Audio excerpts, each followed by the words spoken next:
সেদিন শুক্রবারের জুমার নামাজ আমার নসিব হয় নাই, আমার জীবনে কখনো জুমা কাজা হয় নাই, কিন্তু সেই জুমা আমি পড়তে পারি নাই। আমি জোহরের জন্য পানি চাইলাম, আসরের জন্য পানি চাইলাম, মাগরিবের জন্য, এশার জন্য, কিন্তু ওরা পানি দেয় নাই।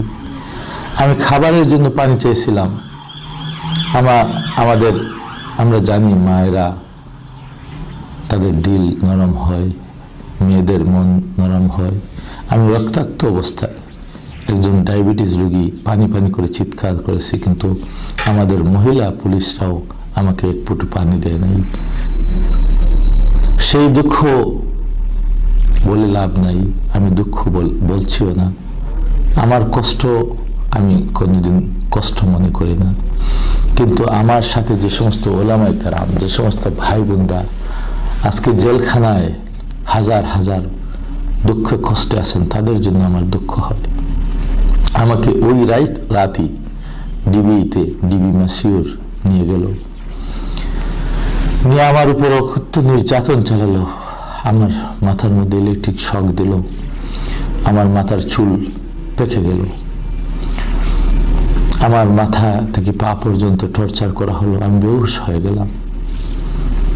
আমাকে পাকিস্তানি বানানো হলো, আমাকে আফগানিস্তানি বানানো হলো, আমাকে লস্করে তৈবার কিলিং স্কোয়াড লিডার বলা হলো। পার্লামেন্টের মতো পবিত্র স্থানে আমাদের তুফাইল সাহেব, আমাদের স্বরাষ্ট্রমন্ত্রী, আমাদেরকে লস্করে তৈবার লিডার বলা হলো। এসি নুমান, যিনি একজন ভালো শিক্ষিত অফিসার, তিনি আমাকে পাকিস্তানি বানালেন। এবং গোপালগঞ্জের টাইগার নামে খ্যাত জলিল, তদন্ত জলিল শাহবাগ থানার, সেও আমাকে আফগানিস্তানি বানালো। দুঃখ রাখার জায়গা নেই।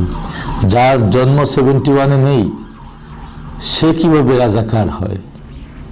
যে জীবনে রাজনীতি করে না, রাজনীতির মঞ্চে যায় নাই, সে কিভাবে রাজনীতিবিদ হয়? সে কিভাবে জামাত শিবির বনে? এটা আমার কোনো বুঝে আসতেছে না। আশা করি প্রবাসী ভাই বোনরা, আপনাদের কাছে আমার বিচার থাকলো, আপনারাই বিচার করুন। আমার কি অপরাধ ছিল? আমি মানুষের জন্য কাজ করি, দেশের জন্য কাজ করি। যখনই দেশের ডাক আসে, গরিব অসহায় মানুষের ডাক আসে, আমি আমার ছেলে মেয়েদেরকে ফেলে, আমার সব কিছু ফেলে আমি চলে যাই আমার দেশের মানুষের পাশে।